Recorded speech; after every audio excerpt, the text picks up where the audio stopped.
You've got 20 grand sat in your account and everyone tells you that's a deposit. One property. 200 quid a month profit if you're lucky. 25 years tied to a mortgage. Meanwhile, there are landlords all over the country who own 4, 5, 6 properties and genuinely cannot stand managing them anymore. They don't want to sell because of capital gains tax, they don't want to lose the income. But they are absolutely done with the tenant calls and the compliance deadlines and the boiler breakdowns at the weekend. One conversation with that landlord can hand you control of their entire portfolio without needing a mortgage, and you can be banking £800 to £1,000 a month within 30 days. This isn't theory. You're going to see the exact landlord profile to target, the 3-stage conversation that gets them to sell themselves on handing you control, the 2 structures that let you profit from property you don't own, and the real worked numbers on a Midlands portfolio so you know exactly what you're building toward. If you want to learn how to turn deal flow into actual monthly income instead of waiting 2 decades for appreciation, hit subscribe now, because this channel is built for operators who want a repeatable property business in the UK, not dreamers waiting for permission. So who exactly are you looking for? You want landlords who own between 3 and 8 buy-to-let properties, built the portfolio 5 to 10 years ago when yields were better and the regulations were lighter, and they are now aged somewhere between 55 and 70, or they have still got a demanding day job. The pain signals are very specific. They are tired of tenant turnover. They are getting calls about broken washing machines and leaking taps. They have got deferred compliance work sitting on their to-do list, EPC upgrades they have not done, electrical certificates that are overdue, smoke and carbon monoxide alarms that need sorting. Section 21 has been removed, and the upcoming tenant reform bills are making them nervous. But here is the thing, they have not sold yet. The properties are still generating income. They don't want the capital gains tax hit this year. They're emotionally attached to the idea of owning assets, or the properties need work before they're even saleable and they can't be bothered. The insight that changes everything is this: these landlords don't want another property. They want their weekends back. You're not competing with other investors, you're competing with their inertia. Where do you find them? Older buy-to-let stock in the Midlands and northern towns. Properties they bought at auction or below market a decade ago, often managed by small letting agents who know exactly which landlords are struggling. That agent relationship is your fastest route in, and we'll come back to that. The conversation itself has 3 stages, and you never pitch first. Stage 1 is discovery without agenda. You open with something like this: I work with landlords who have built solid portfolios but are finding the day-to-day harder than it used to be. Does any of that sound familiar? Then you shut up and listen. Let them articulate the problem. Tenant calls at 9 in the evening. Boiler breakdowns they have to approve on a Sunday. Compliance deadlines they have been ignoring. Void periods eating into the rent. A letting agent who is slow on everything. Don't interrupt. Don't offer solutions yet. Just let them vent. Stage 2 is where you isolate the single biggest pain. Once they have unloaded, you narrow it down. If you could fix one thing about your portfolio right now, what would it be? Is it time? Is it compliance cost? Is it void risk? Is it problem tenants? Then you calculate the hidden cost with them in the conversation. If they are spending 6 hours per property per month, and their time is worth £50 an hour, that is £300 per door in invisible cost. Write it down on paper in front of them. Make it real. Stage 3 is where you position control as their solution, not your pitch. You say something like this: what if someone took over tenant management, maintenance coordination, and compliance responsibility for the next few years, paid you a fixed rent every month, and you stayed the owner? Would that solve it? The psychological shift is everything. they have sold themselves. You are just structuring what they already want. The first control structure is rent to rent, and this is where most beginners should start because it is simple and does not require a purchase. You lease the property from the landlord on a 3 to 5 year agreement. You pay them a fixed guaranteed rent each month, typically £100 to £200 below current market rent. You take on all tenant management, maintenance coordination, compliance and void risk. What you control is tenant selection, assured short-hold tenancy agreements, deposit protection, rent collection, repairs up to an agreed threshold, let's say £250 to £500 per item, property condition, and the ability to add value through light refurbishment or better tenant placement. What they keep is ownership. The mortgage stays in their name. The asset stays on their balance sheet. No capital gains tax event. They get the option to take the property back at the end of the term or sell it to you if you have agreed a purchase option. Your income is the difference between what you pay them and what you collect, plus any uplift you generate. If they are getting £650 and you relet at £850, that is £200 a month profit per property. Across 4 doors, that is £800 a month or £9,600 a year. The capital you deploy is first month's rent to the landlord, deposit for your tenant, light refurbishment or compliance work to make the property rent ready, budget £2,000 to £5,000 per door from your existing £15,000 to £30,000 liquidity, and a small legal fee for the agreement. Key contract clauses to include are length of term, your right to sublet, responsibility for repairs below and above a threshold, notice periods, rent review mechanism, and whether you have a purchase option at the end. Get this drafted by a solicitor. Do not use a template off the internet. The second structure is the lease option, and you offer this when the landlord has mentioned selling at some point but doesn't want to do it today. The structure is you pay them guaranteed rent monthly, same as rent to rent, but you also contract an option to purchase the property at a pre-agreed price, typically today's market value or a modest uplift, within 2 to 5 years. What it gives the landlord is guaranteed income now, deferred capital gains tax because they control the tax year of sale, no marketing or agent fees, and certainty of exit price. That's particularly appealing to older landlords planning retirement.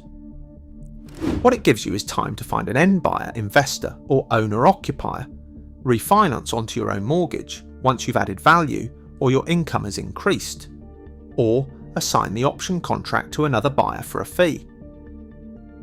Let's say 10 to 15 grand assignment profit if the property has appreciated or you found a motivated buyer. Here's the worked example. Landlord agrees to sell in 3 years at £180,000. You pay them £650 a month guaranteed rent. You collect £850, you bank £200 a month. That's £7,200 over 3 years. Property appreciates to £195,000, or you add value. You assign the option for 12 grand, or you buy it yourself and refinance, capturing the equity uplift. Legal note, and this is not a footnote. Option agreements must be drafted by a solicitor, registered as a land charge if the term exceeds certain thresholds, and structured correctly to avoid being deemed an estate agency activity. If you're introducing a third-party buyer, you may need to be part of a redress scheme or work with a licensed agent. Get proper advice on this. It's what keeps the deal professional. So how do you actually find these landlords? 4 practical routes. Route 1. Letting agents. Ask which of their landlord clients are slow to approve repairs, complaining about regulation changes, or have mentioned selling. Offer the agent a finder's fee, £500 to £1,000 if a deal completes. Position yourself as the solution to their problem landlords. Route 2. Landlord associations and Facebook groups. Join local landlord meetups, NRLA branches, property investor networks, and listen for fatigue in the room. Don't pitch in public, but follow up privately with anyone who's venting about tenant hassle or compliance. Route 3. Direct data approach. Use land registry title data and council tax records to identify individuals who own multiple properties in the same area, especially older terraces or tired stock. Then send a professional letter. I work with landlords who are considering stepping back from day-to-day management. If that's you, I'd like to have a quick conversation about taking over the tenant side while you stay the owner. Route 4. Probate and executor sales. Properties stuck in probate where the family wants income but not responsibility. Offer a rent-to-rent or lease option to the executor, giving them cash flow while the estate is settled. The follow-up cadence is letter first, phone call 5 days later, coffee meeting if they're interested. Never pitch structure on the phone. Always face-to-face or video where you can walk through numbers together. Once you've had the conversation and they've agreed in principle, you need to leave something behind. A one-page control proposal. Why? Because verbal offers are forgotten. A single-page written summary positions you as a serious operator, not a chancer. What it contains is property address, current rent, your proposed guaranteed rent, term length, clear split of responsibilities. You handle tenancy agreements, day-to-day repairs under £500, compliance certificates, voids, tenant calls. They handle structural and major repairs, buildings insurance, mortgage payments. Exit clauses. Either party can terminate with notice, or you have option to purchase at agreed price. One closing line. This keeps the asset on your balance sheet and removes your workload. I take the risk and the time. You keep the ownership. Keep it simple. Use a table for the numbers. Avoid legal jargon. Save that for the solicitor drafted agreement. Include your contact details and a line saying subject to contract and solicitor approval. When do you present it? At the end of the face-to-face meeting, after they've agreed in principle. Hand it to them and say have a look, talk to your accountant or solicitor, and let's speak in a few days. The psychological effect is it makes the deal real and gives them something to evaluate rationally after the emotional conversation. There's one objection that comes up more than any other, and you need to be ready for it. Why would I let you make money from my property? It comes up because the landlord has just realised you're profiting from their asset and it feels like they're losing, even though they've already told you they hate managing it.